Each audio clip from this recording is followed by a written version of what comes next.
হয়েছে। সংগ্রামী অভিনন্দন জানাই। আমি রাজ্যপালের কাছে দাবিপত্র পেশ জেলা শাসকদের মাধ্যমে করার আপনাদের যে সিদ্ধান্ত, সেই সিদ্ধান্তের অঙ্গ হিসাবে আজকে এখানে আপনারা একত্র হয়েছেন, মিছিল করেছেন এবং সভা করছেন।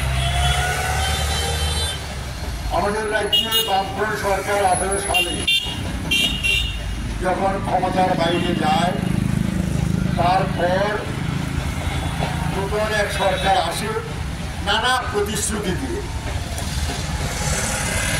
1 বছরে 50,000 বেকারের চাকরি, বেকারের মা, বেকারের স্ত্রী, বেকারের বোনেরা আনন্দিত হয়েছিলেন। বামফ্রন্ট যা করতে পারেনি, এখন এক দলের সরকার দিল্লি এবং রাজ্যে ডাবল ইঞ্জিনের সরকার, নিশ্চয়ই তা হবে। কিন্তু দুর্ভাগ্যের হলো সত্যি, তারা আজকে শাসন করছে, 7ম বছর চলছে। এই 7ম বছরে বামফ্রন্ট থাকাকালীন কর্মচারীদের যে সংখ্যা ছিল, এ ছিল 1.5 লক্ষের মতো। আজকে এই সরকারের দেওয়া বাজেটে অধিবেশনে যে ফিগার দিয়েছে, তাতে কর্মচারীর সংখ্যা 1 লাখ। 50,000 ঠিকই আছে, নতুন চাকরি নয়। 50,000 লোক রিটায়ারমেন্টে গেছে, এই শূন্য স্থানগুলো আর পূরণ করেনি। তাহলে বুঝতে হবে, বেকার যুবক যুবতীদের সঙ্গে প্রতারণা করেছে। শিক্ষক কর্মচারীদের বলা হয়েছে 20,000 টাকা যার বেতন, 40,000 হবে। যার 40,000 তার 80,000 হবে। যার 80,000 তার প্রায় 1.5 লক্ষ হবে। কারণ কেন্দ্রীয় 7ম বেতন কমিশন লাগু করা হবে। কেন্দ্রীয় 7ম বেতন কমিশন লাগু হয়নি।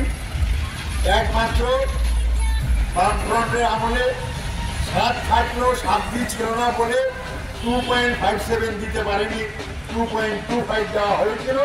তারা এসে বাকি 0.32 দিয়েছে। তাতে বামফ্রন্ট কর্মচারীদের বেতন বাড়িয়েছিল 19.4%, আর তারা এসে বাড়িয়েছে 12.4%। তাইলে 20,000 টাকা বেতনের লোকের বেতন মাত্র বামফ্রন্টের আমলে এবং এই আমলে মিলে 33% বেড়েছে, এর বেশি বাড়েনি। তাহলে এই যে কেন্দ্রীয় সরকারের প্রধানমন্ত্রী সহ আমাদের জেলার সোনামুড়াতে বক্তৃতা দিয়ে বলেছেন, সরকার আসলে এগুলো হবে। মানুষ প্রধানমন্ত্রীকে তো অবিশ্বাস করার কথা নয়, বিশ্বাস করেছে এবং ঠকেছে। এখন দেখছে তারা 25% দিয়ে বাকি, আরো তারা 25% দিয়ে পাবে, সেই টাকা দিচ্ছে না। তাহলে শিক্ষক কর্মচারী পরিবারের স্ত্রী বোন যারা আছেন, তারা বললেন যে সেটাও হয়নি। তারপর বলেছিল রেগায় যারা কাজ করে 100 দিনের কাজ আর অল্প টাকা মজুরি, তারা আসলেই 200 দিনের কাজ এবং 340 টাকা মজুরি দেবে। এগুলো আমার কথা নয়, ঢাউল ঢাউল বিজ্ঞাপন দিয়ে বিশাল ডকুমেন্ট বলে এগুলো লিখেছিল। 200 দিন কাজ দূরে থাক, বছরে 30-32 দিন কাজ পাচ্ছে প্রকৃতপক্ষে যারা কাজ চায়। আর যাদের কাজের দরকার নাই, সই করে সকাল বিকাল 100 দিনের কাজ নিয়ে নিচ্ছে।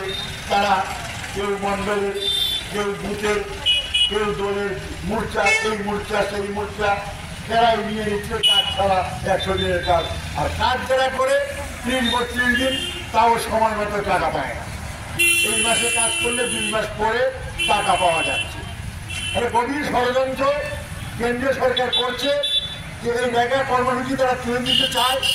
কিন্তু যেহেতু এটা আইন, এই আইন পাল্টাতে খবর আছে, তাই তারা দেখলো যে হাতে মেরে লাভ নাই, হাতে মারো, তাই টাকা কমিয়ে দিচ্ছে।